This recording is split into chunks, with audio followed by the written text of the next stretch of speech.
Hello everyone, कैसे हैं आप सभी लोग। आप सभी को हैप्पी जन्माष्टमी। जन्माष्टमी क्यों सेलिब्रेट की जाती है, इसका महत्व क्या है, ये हम सभी जानते हैं। आज हम इस किसी भी टॉपिक पे बात नहीं करेंगे। आज हम एक ऐसी भक्त के बारे में बात करेंगे जिससे खुश होकर भगवान खुद उसके घर पर रोज खिचड़ी खाने आते थे। ये देखकर जगन्नाथपुरी के पंडित भी हैरान रह गए और उन्हें खुद जगन्नाथपुरी से राजस्थान आना पड़ा कृष्ण और कृष्ण की भक्त की लीला देखने। आइए देखते हैं।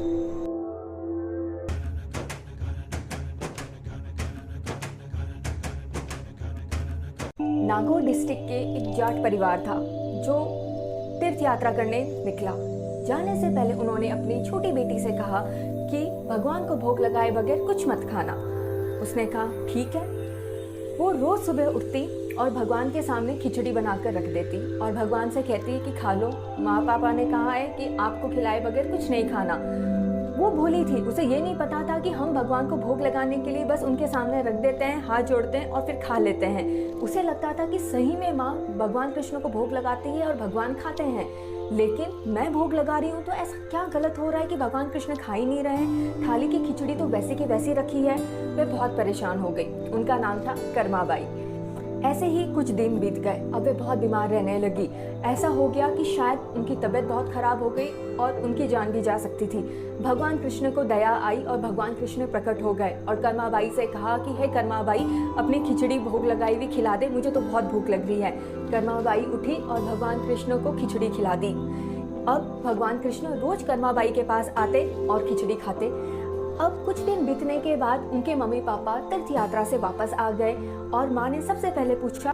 तीर्थ यात्रा से वापस आने के बाद उन्होंने कर्माबाई से पूछा, क्या तुम भगवान को भोग लगाती थी? कर्माबाई ने कहा, हाँ बिल्कुल, मैं तो रोज भगवान कृष्ण को भोग लगाती थी और वो पूरी खिचड़ी खा लेते थे।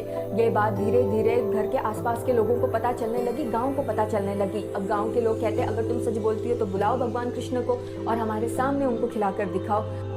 अब कर्माबाई क्या करे? अब कर्माबाई ने खिचड़ी की थाली भगवान कृष्ण के सामने रखी और कहा कि हे भगवान कृष्ण, मेरी लाज रखना और भोग स्वीकार करना, और ये कहकर हाथ जोड़ लिया और कुछ ही पल में थाली की पूरी खिचड़ी गायब हो गई। ये बात धीरे धीरे आसपास के सभी गांव में फैल गई कि भगवान कृष्ण की कोई बहुत बड़ी भक्त है, तो वह कर्माबाई है, जिसके कहने पे भगवान कृष्ण आते भी हैं और भोग स्वीकारते भी हैं। ये बात इतनी फैली, इतने लोगों को पता चली कि जगन्नाथपुरी के पंडितों तक ये बात चली गई। जगन्नाथपुरी के पंडितों ने कहा कि हम तो रोज भगवान कृष्ण को भोग लगाते हैं, लेकिन हमारे साथ तो कभी ऐसा नहीं हुआ कि भोग लगाई हुई थाली पूरी खत्म हो गई, भगवान ने पूरा प्रसाद खा लिया।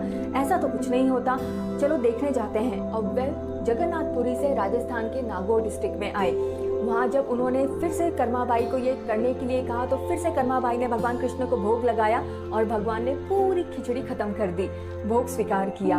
ये देखकर जगन्नाथपुरी के पंडित, जो ब्राह्मण पंडित थे, उन्होंने कर्माबाई से कहा कि आप हमारे साथ हमारे मंदिर चलें और वहाँ हमारे कृष्ण, बलराम और सुभद्रा को भी भोग लगाएं। अब कर्माबाई जगन्नाथपुरी के मंदिर गई और वहाँ पर खिचड़ी का भोग चढ़ाया, और जब पर्दा हटा भोग लगने के बाद तो आधी खिचड़ी थाली से गायब थी और आधी खिचड़ी भगवान के चेहरे पे लगी थी। ये देखकर सब हैरान रह गए। आज भी जगन्नाथपुरी के मंदिर में सबसे पहले कर्माबाई के याद में खिचड़ी का प्रसाद लगता है। आज हमें इससे दो बात समझ में आती है कि भगवान कभी भी इंसान का भाव देखते हैं, मैनिपुलेशन नहीं देखते। भगवान कभी भी कास्टिज्म नहीं देखते कि ब्राह्मण भोग लगा रहा है, कि जाट भोग लगा रहा है, कि कुम्हार भोग लगा रहा है। भगवान सिर्फ आपका भाव देखते हैं। ये कहानी एक नॉर्मल कहानी है, लेकिन हमारे इंडियन कल्चर की है। ऐसे बहुत सारे भगवान कृष्ण के भक्त हुए हैं। मैं पूरी कोशिश करूंगी कि ऐसी कुछ कुछ कहानी हो जो आम लोगों को पता नहीं है, लेकिन ये आम लोगों तक जाए। जिस तरीके से हम नॉर्मल घर पे बात करते हैं, पॉलिटिक्स की बात करते हैं, हम अपने घर में आपस में या घर के बच्चों को एक छोटी छोटी कहानियों के माध्यम से भी हम अपने कल्चर, अपने भगवान के बारे में उन्हें बता सकते हैं, एक दूसरे को बता सकते हैं। आपको मेरे वीडियोस कैसे लगते हैं ये ज़रूर बताइएगा। शेयर करिए, सब्सक्राइब करिए। जय हिंद।